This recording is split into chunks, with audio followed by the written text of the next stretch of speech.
Assalamualaikum warahmatullahi wabarakatuh.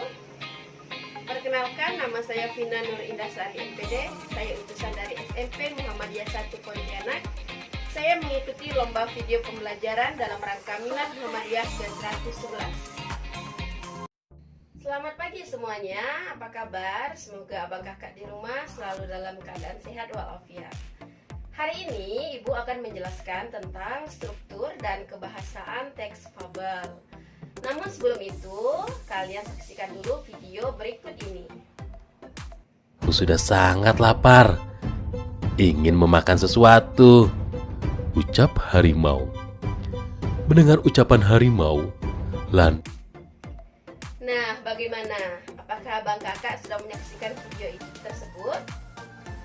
Nah, kira-kira video tadi termasuk ke dalam jenis cerita apa ya?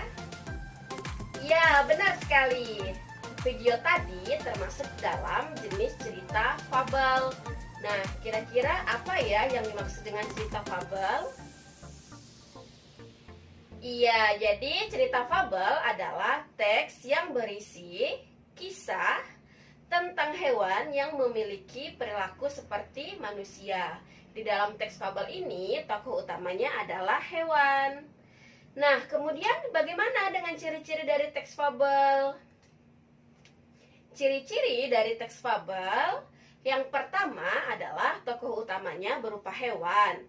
Yang kedua, ceritanya itu lebih singkat atau lebih pendek. Yang ketiga, di dalam teks cerita fabel, pesan atau amanatnya itu tertulis atau tertuang di dalam teks tersebut.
Menjelaskan kepada abang kakak semua tentang struktur teks fabel.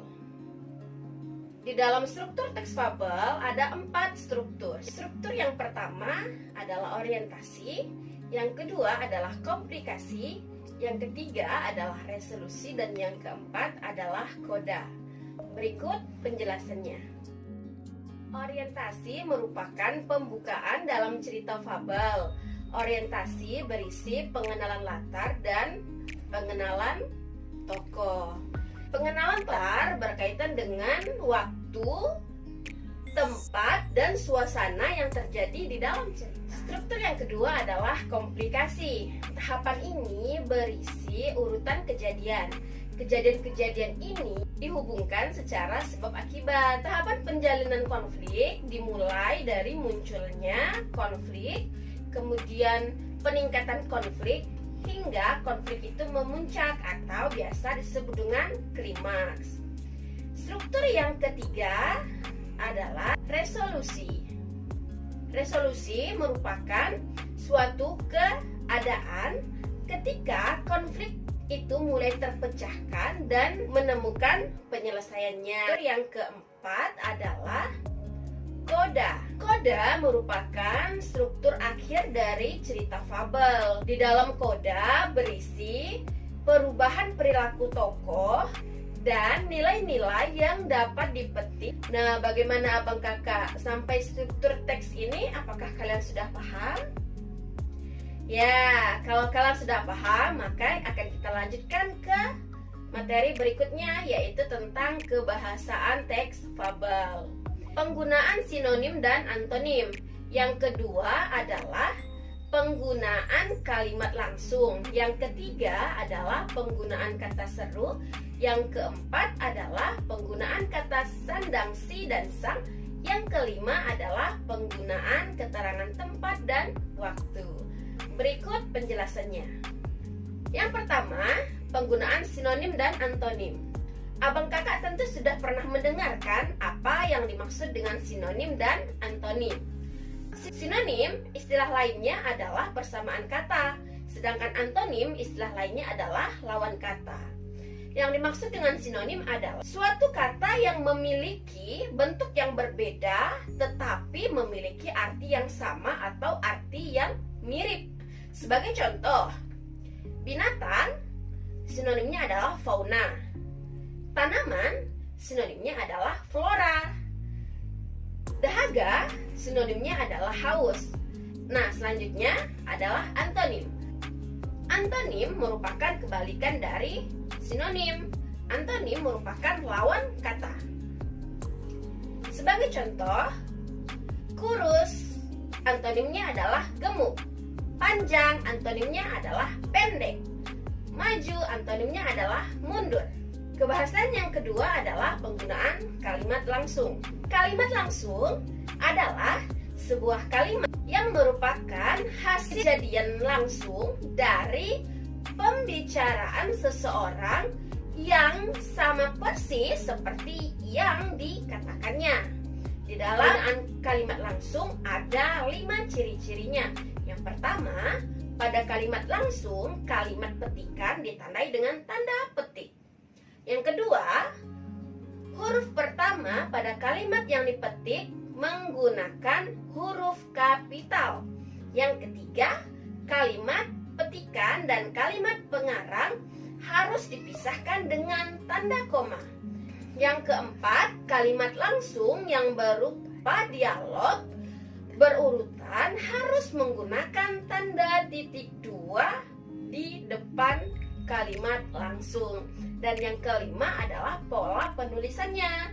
Pola penulisan ini ada 3. Yang pertama, pengiring, kemudian kutipan. Yang kedua, kutipan, kemudian pengiring.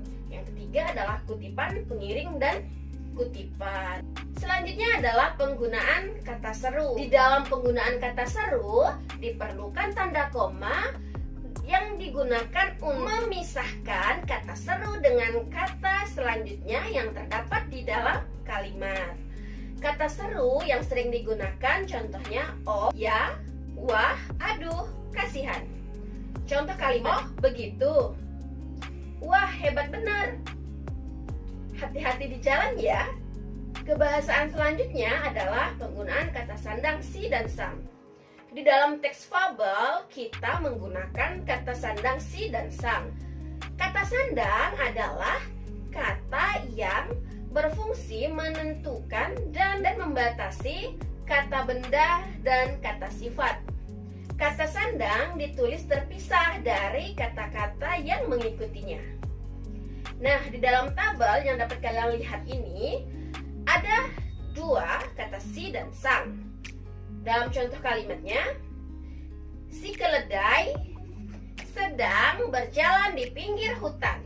Contoh yang kedua, pada suatu hari si kancil sedang mencari makan di pinggir hutan.